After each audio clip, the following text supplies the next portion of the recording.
le 30 mars. Ça faisait longtemps qu'on n'avait pas eu des petits programmes comme ça en direct. Ça faisait longtemps qu'on n'avait pas fait d'émission. Ça faisait longtemps que je n'avais pas reçu des femmes dans l'émission Divine. Et voilà, l'occasion s'est présentée, l'opportunité s'est présentée. Donc, je vous remercie pour ceux qui nous suivent. N'hésitez pas à partager la vidéo. Voilà. Donc, je vous rappelle que bon, Divine Association, c'est une structure qui œuvre en faveur de l'épanouissement et la valorisation de la femme.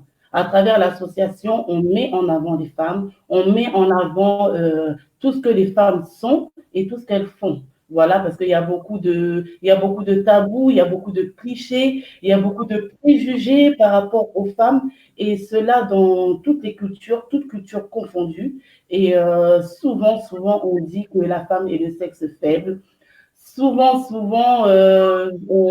la femme, elle est méprisée, elle est minimisée dans n'importe quelle culture, et à cause des réalités de la vie, à cause de l'expérience passée, à cause des épreuves, on a tendance à se renfermer sur nous-mêmes et à accepter ces préjugés, à se dire que finalement, oui, je suis incapable. On se met des barrières, on se met des limites, et en fait, il ne faut pas. Donc, l'association Divine, elle est là aussi pour voilà, redorer l'image de la femme, pour encourager, valoriser, édifier la femme. Dire à une femme, tu es capable. Dire à une femme, tu as les moyens de faire, tu peux y arriver. Dire à une femme que tout est possible, il n'y a pas de fatalité. Et on veut aussi encourager les femmes à développer leur passion, développer leurs dons et les partager avec d'autres femmes. Voilà, les partager avec d'autres femmes, parce que chacune de nous, nous sommes source d'inspiration. Donc, je vous retrouve aujourd'hui pour un nouveau programme. C'est toujours l'émission Divine, mais cette fois-ci, Divine, le live. Et je suis ravie de recevoir pour cette première de Divine, le live, Sarah Loco. Sarah Loco, bonjour. Bonjour, j'espère que tu vas bien en cette période de confinement. Ben écoute, ça va, on fait aller, et enfin on a notre émission parce que ça fait un moment qu'on devait programmer un tournage, et à cause des occupations, notamment tes occupations, à cause du planning, c'était pas possible, mais tu vois qu'aujourd'hui, ben, on se retrouve dans Divine le Live. La technologie a fait qu'aujourd'hui nos chemins se sont croisés. Voilà, merci la technologie, on a bataillé, mais on y est. Alors, Sarah, je te reçois aujourd'hui dans Divine le Live. Parce que, bon, comme de nombreuses femmes, tu as beaucoup d'activités. Comme de nombreuses femmes, tu es une femme active, une femme dynamique, une femme entrepreneur. Oui. Donc, on va pouvoir parler durant ce petit programme, ce petit moment de toutes ces activités-là, de ce que tu fais, tes talents, tes dons innés. Mais avant, j'aimerais quand même que le public fasse connaissance avec toi. Donc, est-ce que tu peux te présenter, Sarah? Si tu peux te présenter, livre-nous tout ce que tu as à nous livrer sur toi. Pas de souci. Bonjour à tous, je m'appelle Sarah Loco-Burchner, j'ai 33 ans et je suis maman d'un petit garçon qui s'appelle Elijah, qui a maintenant 2 ans. Je suis aussi athlète de haut niveau en judo. J'ai longtemps combattu pour la France et ensuite pour la Belgique, avec ces deux pays, j'ai remporté de nombreuses médailles au niveau international. En parallèle de ma carrière sportive, j'ai vraiment eu cette passion pour les études.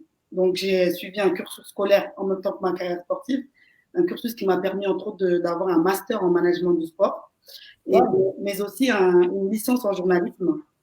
Actuellement, je suis aussi commentatrice pour l'Union européenne de judo, pour lesquels je commente des événements sportifs. Le dernier en date, c'était la Coupe du Monde en février à Bratislava. C'était une Coupe du Monde 100% féminine. Donc, je suis judoka, donc je m'entraîne tous les jours. Et puis, accessoirement, sur le côté aussi, je suis journaliste en tant que commentatrice.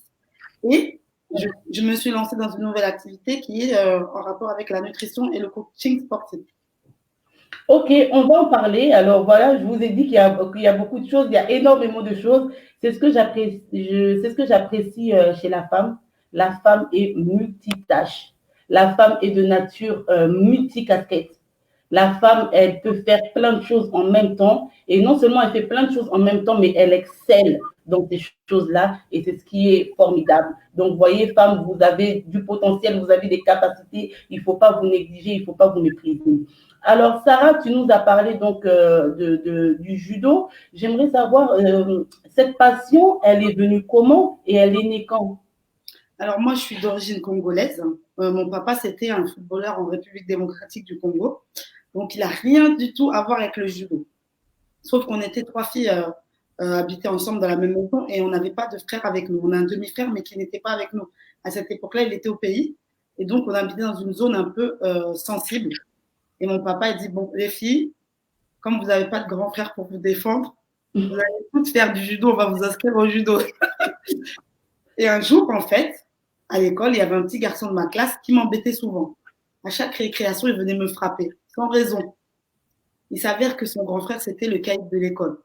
Et j'avais peur, moi, de dire à ma sœur que ce petit garçon-là m'avait frappé parce que son grand frère était quand même redouté de tous.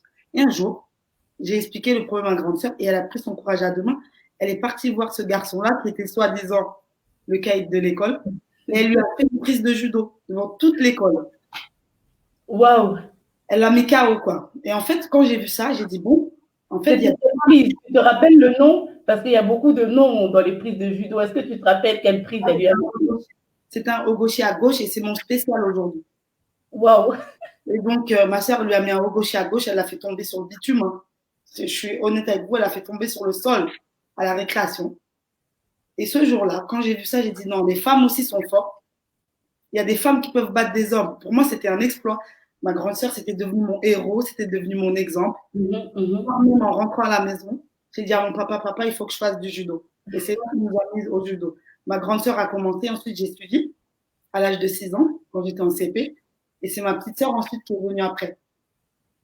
D'accord. Et donc, en fait, donc, le judo, c'était pour toi une façon de se défendre.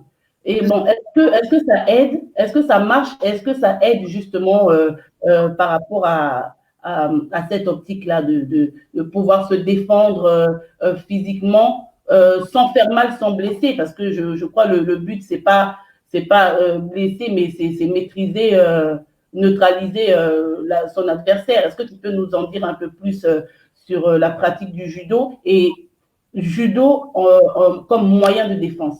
Alors le judo, à part m'avoir permis d'être ce que je suis aujourd'hui, la femme que je suis aujourd'hui, d'avoir été forte, c'est une école de la vie. Ça m'a montré beaucoup de choses dans la vie.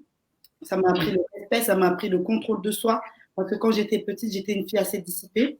En classe, je n'écoutais pas vraiment la maîtresse. Pour être honnête, j'avais des mauvaises notes, j'étais un cancre. Beaucoup se reconnaîtront, je crois. Pas moi, hein, mais on ne sait pas. Ça m'a aidé à me concentrer, déjà dans un premier temps. Il faut savoir que le judo, c'est un sport de combat, c'est un art martial. C'est d'origine japonaise et les Japonais sont très respectueux. Ils respectent beaucoup les règles, ils sont très disciplinés. Ça m'a appris la discipline, notamment à l'école, mais ça m'a permis aussi de me défendre. Mais le judo, il faut savoir que on ne peut pas l'utiliser dans la rue. Ça nous apprend à nous défendre. On peut utiliser quelques techniques pour maîtriser son adversaire, mais on ne peut pas pratiquer le judo proprement dit dans la rue pour se défendre parce que c'est considéré comme une arme blanche. Ça veut dire que si je blesse quelqu'un dans la rue, la personne peut se retourner contre moi. Bien que j'ai essayé de me défendre, c'est interdit d'utiliser un sport de combat. C'est le code moral qui le dit. On ne peut pas utiliser un sport de combat dans la rue, mais ça peut m'aider à me défendre. J'ai des bases quand même. Je sais comment neutraliser quelqu'un. Je sais comment réagir à des agressions, mais on ne peut pas complètement l'utiliser dans la rue.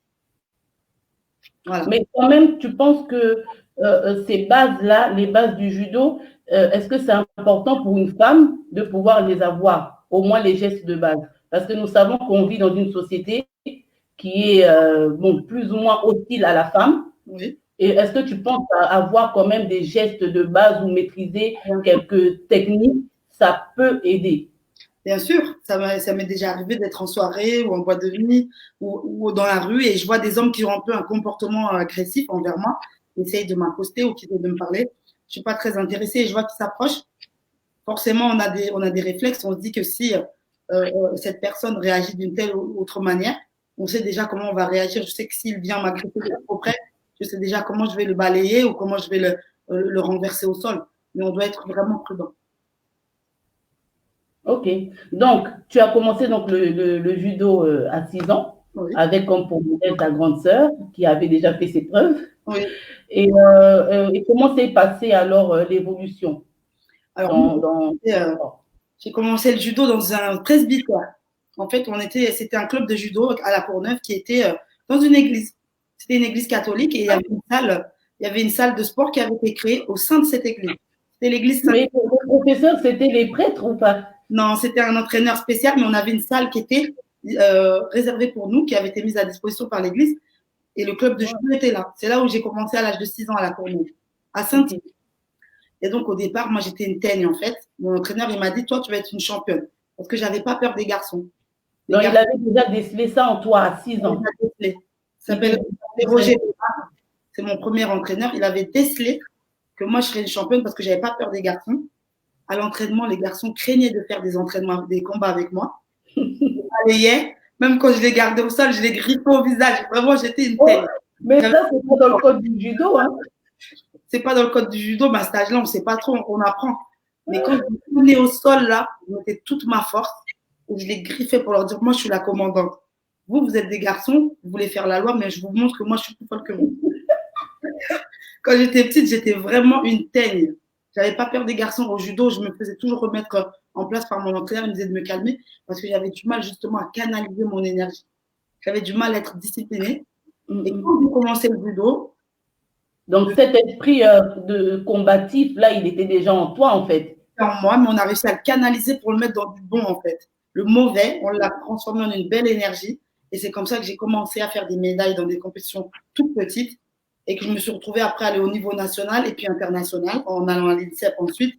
C'est mon premier entraîneur qui a vu que j'allais pouvoir aller loin au niveau de ma carrière. Bon, j'ai jamais fait les Jeux Olympiques, je ne suis pas championne du monde, mais au moins j'ai la prétention d'avoir gagné des grands prix, fait des médailles en Grand Chelem et avoir été 2 fois sélectionnée. On va revenir sur les prix, parce que c'est vrai que bon, voilà, tu es judoka professionnel, tu es médaillé plusieurs fois. Je veux juste revenir sur un petit point, parce que moi, je sais que personnellement, le jour, bon, moi, j'ai 3 garçons, une fille. Le jour où mon fils, il m'a dit, oui, je veux faire du karaté, je lui ai dit, karaté, sport de combat, hors de question. Et après, il m'a dit, bon, je veux faire du judo. Je me suis dit, bon, le judo, ça m'a l'air déjà plus soft. OK pour le judo. Mais là, comme tu parles que voilà, comme tu étais une fille agitée, dissipée, le judo, ça t'a aidé vraiment à te canaliser et tout ça. Donc, quel conseil tu peux donner justement aux parents qui, comme moi, redoutaient les sports de combat et vraiment, je ne voulais pas que mes enfants aient un rapport avec ça parce que je me suis dit, dès qu'ils vont savoir se bagarrer, faire des prises, ça y est, je vais les retrouver dans. Ça sera la réponse à tout. Donc, je ne voulais pas. Et je vois que mon fils, il a fait du judo. Bon, en tant qu'enfant, il a voulu changer, un peu voir autre chose. Mais pendant qu'il faisait du judo, franchement, ça marchait très bien.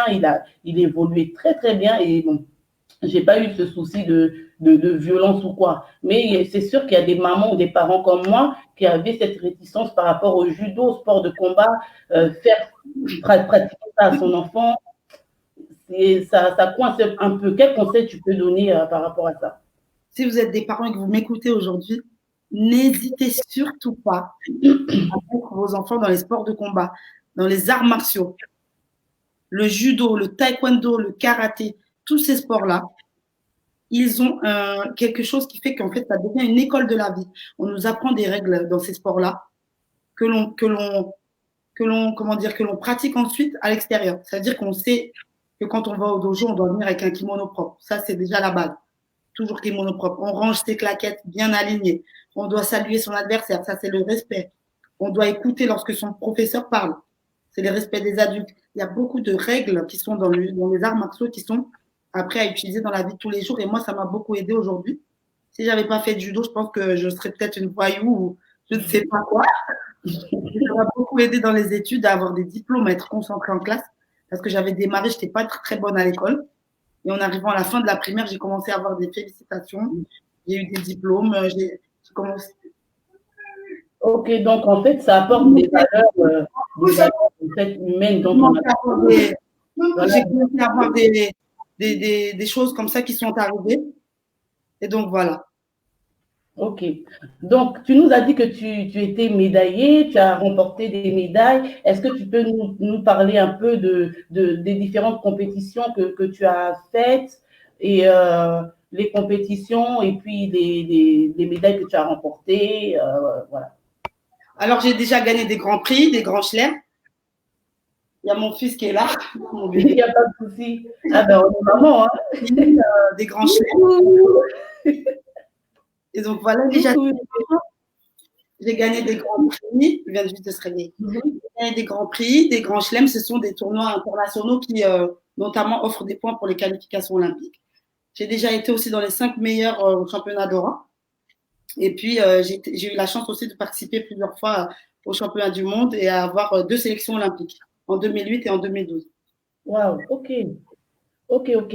Et comment le milieu du sport, en fait, accueille les femmes? Parce que, bon, aujourd'hui, bon, plus le monde il a évolué, les femmes, elles font le même métier que les hommes, le même sport que les hommes, mais est-ce qu'il y a vraiment cette égalité des sexes dans le sport? Dans le judo, c'est compliqué parce que c'est un sport à majorité masculin. J'ai eu beaucoup de problèmes, surtout après la naissance de mon fils. En fait, j'ai eu peur d'annoncer à mon entraîneur que, euh, que j'allais avoir un bébé parce que je savais, indéniablement, je savais qu'après ça, j'allais être rejetée. C'est ce qui s'est passé. J'ai été un peu mise de côté. J'ai senti qu'il y avait moins de confiance de la part de mes entraîneurs. Et donc, oui, dans le sport en lui-même est très macho. Le sport en lui-même est très macho et donc Mais la différence où on peut dire, bon, l'injustice ou l'inégalité, tu l'as senti à partir quand tu as eu ton fils ou bien déjà avant, tu t'es rendu compte qu'il n'y avait pas le même traitement envers les judokas hommes et femmes?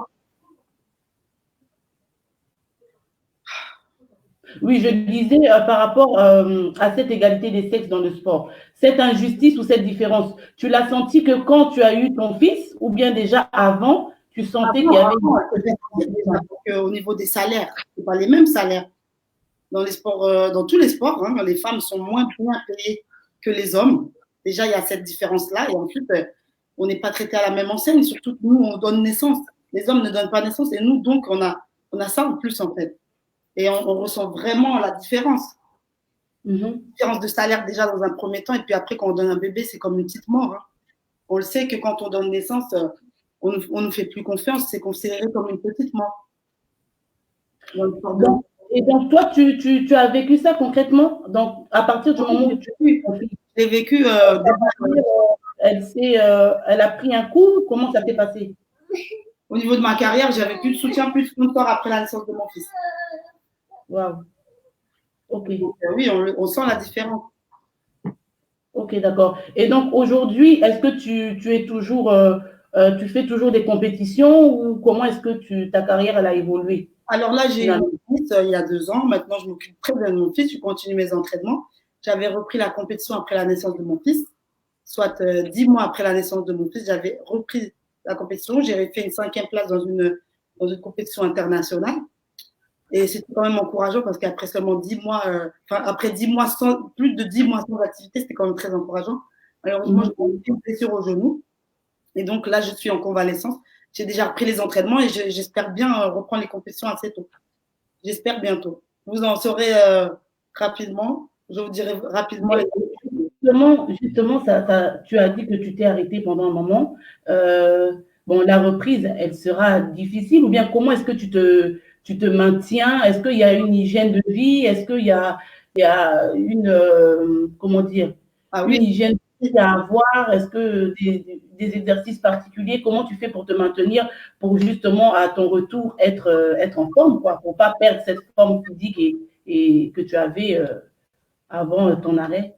Ce qu'il faut savoir, c'est que mon mari est un entraîneur de judo. Il a lui-même été athlète. Donc, pendant toute ma grossesse, j'ai eu un suivi aussi kinésithérapie parce que lui, il est entraîneur et kiné.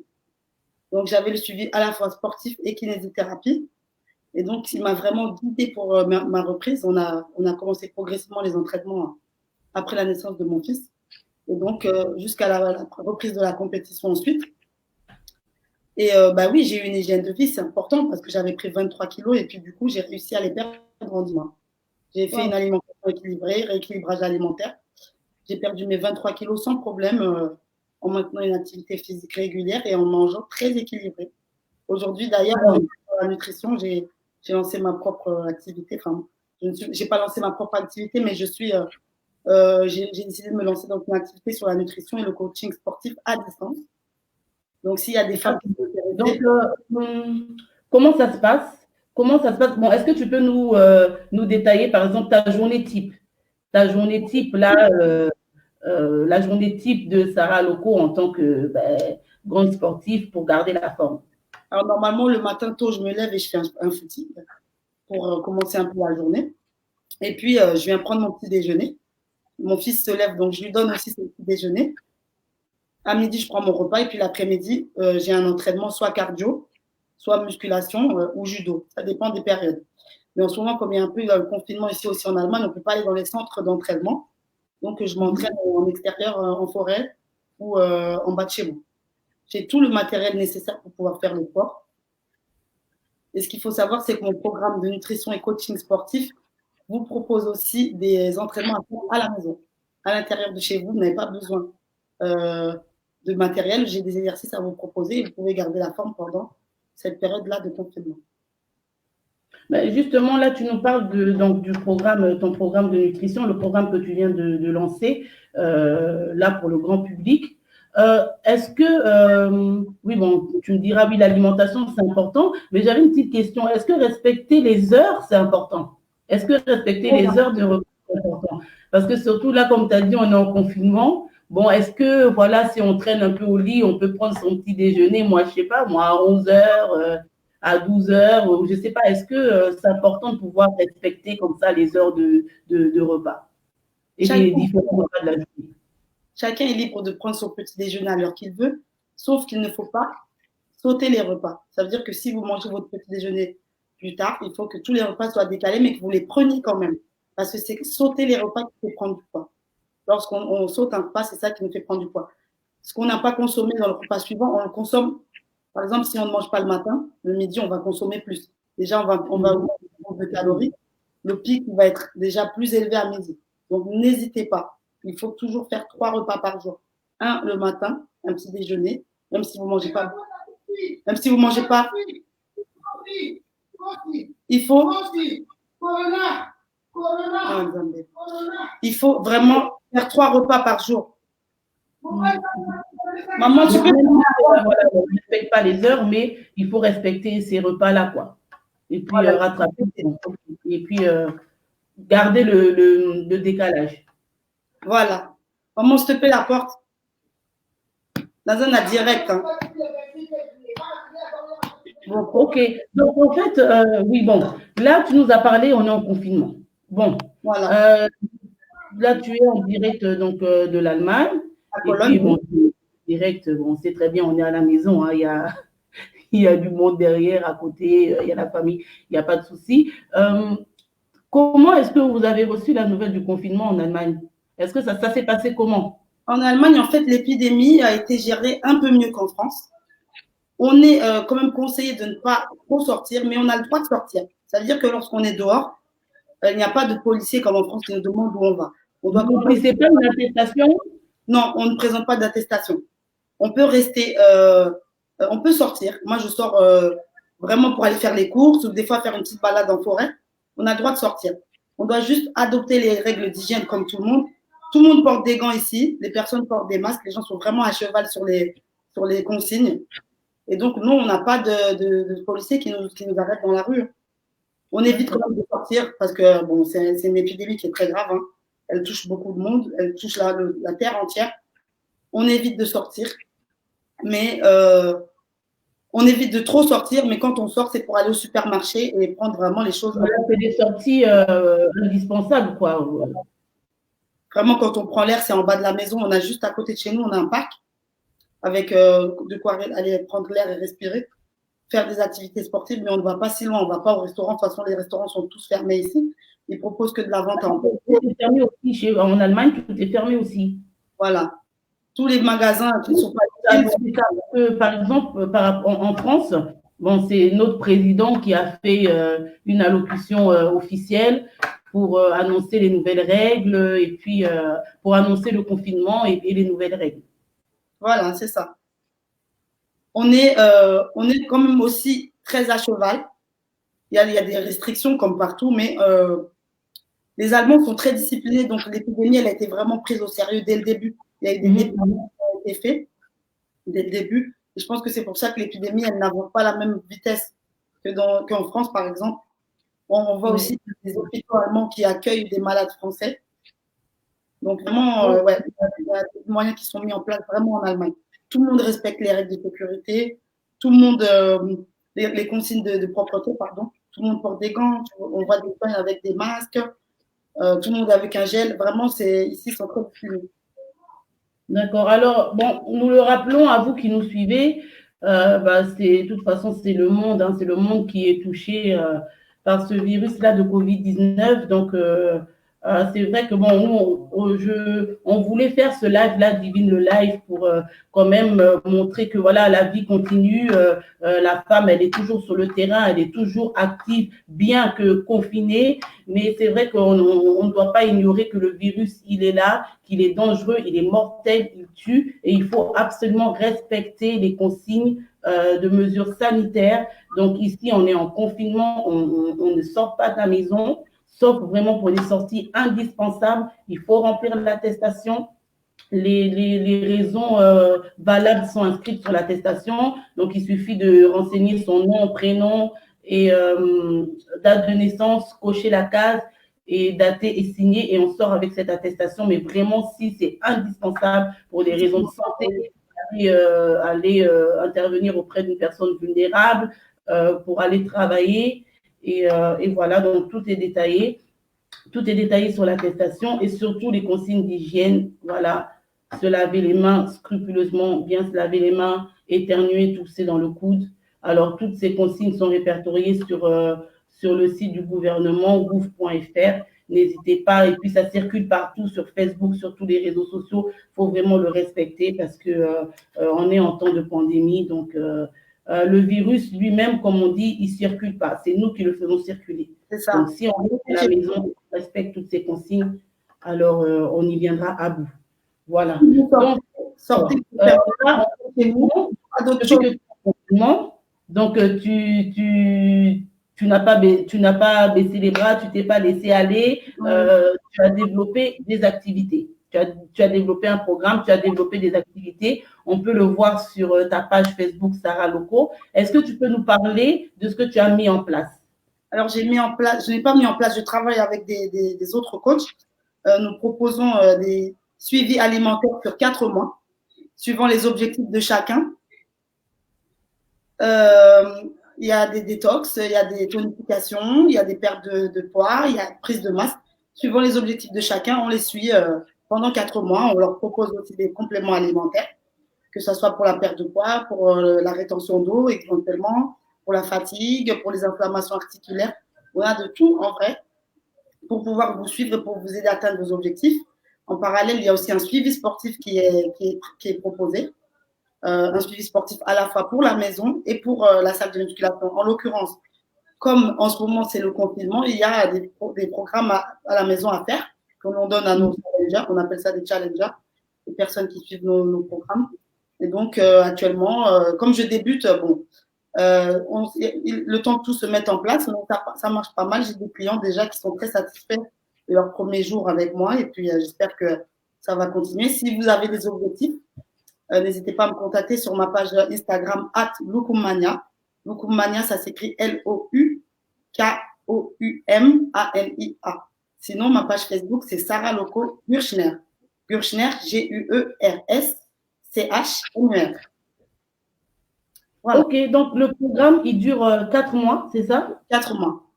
Le programme, il dure 4 mois. Est-ce que tu peux répéter le public visé? Comme tu as dit, en cas pour la perte de poids, la fatigue récurrente, est-ce que tu peux détailler un peu quel type de public touche ce programme? C'est pour tous les publics à partir de 18 ans. Sportive ou non. Sportif ou non. Donc, qu'on fasse de la rétention d'eau, tu as dit. Voilà, on veut la rétention d'eau. Du poids. Pour la rétention d'eau, par exemple, on propose des baies. Ça, c'est des baies. Les baies, ce sont des fruits comme les cerises, les framboises. Ce sont tous ces fruits rouges-là qui sont concentrés dans une petite gélule. Et ces gélules-là, ce sont des gélules qui sont antioxydantes. Les baies, c'est antioxydant. C'est aussi bon pour la rétention d'eau. Ça aide à éliminer la cellulite. Et surtout, ça renforce les ongles et les cheveux. Donc, pour les femmes qui ont des problèmes de cheveux cassants ou d'ongles cassants, vous pouvez prendre des baies. Pour ce qui est de la fatigue, l'inflammation articulaire, je propose des oméga. Vous voyez, c'est quoi? Les oméga, ils vont vous aider pour vos douleurs articulaires, pour la fatigue récurrente. Et surtout, c'est très, très bon les oméga pour les femmes enceintes. Ça va les aider aussi à développer la grossesse dans les meilleures conditions, les oméga. Les oméga, on en trouve dans le poisson, par exemple, ou dans les huiles. Et tout ça, c'est en plus de l'activité physique, des exercices physiques, il y a aussi on propose des comment on peut appeler ça? C'est des médicaments? Non, ce sont des compléments alimentaires. Ce ne sont pas des compléments alimentaires. D'accord. Voilà. D'accord. Ils sont naturels, ils sont naturels. C'est 100% végétal. C'est certifié Informed Choice, c'est-à-dire que des athlètes de haut niveau qui participent aux Jeux Olympiques font ces cures. Et donc, c'est vraiment des produits entièrement végétaux. Il n'y a pas de matière dedans qui sont interdites ou autres. C'est 100% végétal. Donc, il n'y a pas tout ça, parce qu'aujourd'hui, tout est chimique aujourd'hui. Ce ne sont pas des produits chimiques, c'est tout à base de plantes. Donc, vraiment, vous n'avez aucun souci à vous faire. On prévoit vraiment tout. Comment on fait si on veut commencer ce programme avec toi? Comment ça se passe? Il faut juste que les personnes me contactent sur ma page Instagram ou Facebook. On va commencer déjà par échanger. On va faire un petit bilan diététique pour savoir un peu les habitudes alimentaires que les personnes ont, si elles font du sport, si elles ont des problèmes de rétention d'eau, de la cellulite, tout ça. On va faire un bilan diététique dans un premier temps. À la suite de ça, ensuite, on propose des produits qui seront utilisés pendant ce programme-là. Et puis, si la personne est d'accord, on peut démarrer. OK. Et les exercices, vous faites en ligne avec la personne ou bien comment est-ce que vous l'accompagnez pour le physique? Alors, ce qui est bien dans ce programme, c'est que pendant 4 mois, on a la possibilité de communiquer avec nos challengers tous les jours, par téléphone ou par Messenger. On a des vidéos qui sont réalisées pour les challengers, les coachs qui font des replays en fait. Ils font des entraînements en live et en replay pour les challengers, c'est-à-dire qu'ils peuvent suivre les entraînements de chez eux. On fait aussi des groupes de soutien Facebook, c'est-à-dire que si vous êtes en train de perdre du poids et qu'à un moment donné, vous avez besoin d'aide ou de quelqu'un pour vous motiver, il y a un groupe spécialement conçu pour les gens qui aussi perdent du poids et pour vous changer, pour vous encourager, pour vous donner des idées sur vos repas. Nous, on est là aussi pour vous donner des idées. On a des livres de recettes pour vous. On a tout plein de choses, mais si je dis tout à la caméra, après… oui, c'est ça. Donc, écoutez, oui, on peut pas tout dire, on va pas tout dire. En tout cas, les femmes qui nous suivaient, voilà, nous sommes en direct avec Sarah Loco. Sarah Loco, grande sportive judoka médaillée, qui est en train de développer maintenant son programme de nutrition, sport et santé. N'hésitez pas par rapport à votre souci de vous rapprocher d'elle. Comme ça, elle pourra faire un bilan personnalisé et vous verrez avec elle quel programme vous pouvez suivre et si vous voulez suivre le programme. En tout cas, c'est très intéressant. Donc, tout ça pour vous montrer que même pendant ce temps de confinement, en fait, on peut rester productif. On a l'impression, on a dit confinement, on est enfermé à la maison, on ne bouge plus, on ne vit plus, on ne respire plus, c'est la fin du monde. Non, la vie continue, la vie continue. Il y a des choses à faire, on peut continuer à créer, à penser, à créer, développer nos idées, développer nos entreprises et pourquoi pas commencer la création de quelque chose. Donc, ce temps de confinement, en fait, c'est pas aussi négatif qu'on le pense. C'est vrai que c'est dur, c'est douloureux parce que peut-être même dans votre entourage, il y a des personnes qui sont touchées de près ou de loin. On voit les personnes hospitalisées. On nous parle de beaucoup de morts, mais je veux rappeler que il y a beaucoup de décès, mais il y a aussi beaucoup de guérisons. Rappelons-le, parce qu'on nous parle beaucoup du nombre de morts, mais il y a aussi beaucoup de guérisons. Donc, confinement, comme je le dis, à quelque chose, malheur est bon. Donc, pendant que vous êtes à la maison, femmes, ne croisez pas les bras. La vie continue, il y a des choses à faire. Voilà, c'est le petit pour vous de participer à ce programme-là de santé avec notre championne Sarah Loco. Donc là, oui, Sarah, nous arrivons à la fin de notre émission Divine le Live. C'était la première. Donc, Sarah, je te laisse peut-être conclure le mot de la fin et puis conclure le point. J'ai un conseil à vous donner. Dans cette période de confinement, ne perdez pas espoir. Prenez ce moment comme quelque chose de positif, malgré que ça soit plus difficile. Soyez positif pour cette période-là, parce que c'est un moment de partager des moments inoubliables avec votre famille. C'est le moment de resserrer les liens, c'est le moment de faire la cuisine, de créer des choses. Et donc, vraiment, gardez courage. Si vous avez besoin de conseils pour vos recettes, n'hésitez pas à m'appeler. Prenez soin de vous, faites-vous belle. Continuez à faire du sport. C'est important pour le moral et pour la santé. Et surtout, prenez soin de vous. Voilà. Merci beaucoup, Sarah. Merci à celles qui nous ont suivis, à ceux qui nous ont suivis, parce qu'il y a également des hommes qui nous suivent. Alors, comme je l'ai dit, c'était la première de Divine le Live. Nous allons répéter ce programme parce que, comme je l'ai dit, confinement ne veut pas dire étouffement, ne veut pas dire asphyxie. Non, non, on reste actif, on est sur le terrain, on reste productif plus que jamais. C'est là encore que les dons et les talents de chacun se révèlent parce qu'on a vu des choses se révéler, se manifester qu'on n'avait pas vu avant. Donc, femmes, c'est aussi votre temps. Encore plus que jamais, on voit la femme sur le terrain, que ce soit les médecins, les infirmières, tout le personnel soignant, mais tous les soldats qui sont sur le front, comme je les appelle, les soldats qui sont sur le front. On les voit parmi ces soldats, beaucoup de femmes. Et à la maison aussi, on n'est pas sur le front, mais c'est un autre front parce qu'on doit gérer de nouvelles réalités en restant confinés. L'école à la maison, les enfants, le mari, pour ceux qui sont mariés, 24 heures sur 24. Le mari qui va en avoir pour le confinement. C'est pas facile, c'est pas du tout évident, mais voilà la force de la femme, elle est là justement. Dans ce confinement, on voit encore la force de la femme, on voit encore les capacités de la femme. Et là encore, je vous présente notre coach. Allez-y, contactez-la, Facebook Sarah Loco. Sur Instagram, on vous partagera le lien. C'est le moment de penser à soi. On vous l'attend dit. Pensez à vous. Prenez du temps pour vous, on vous l'attend dit, vous n'avez pas écouté et voilà, le confinement est venu. Donc là, c'est plus que jamais le temps de penser à vous, pensez à vous, pensez à vous. Donc, je vous remercie. Merci à tous ceux qui nous ont suivis. On se dit à très, très, très vite pour un prochain Divine le Live. Merci. Bye, Sarah. Invitation. Bisous aux petits, toute ta petite famille. Et puis, bon confinement. Merci à toi. Prends soin de toi. À bientôt. Merci beaucoup. Bisous. C'était chouette. Bisous.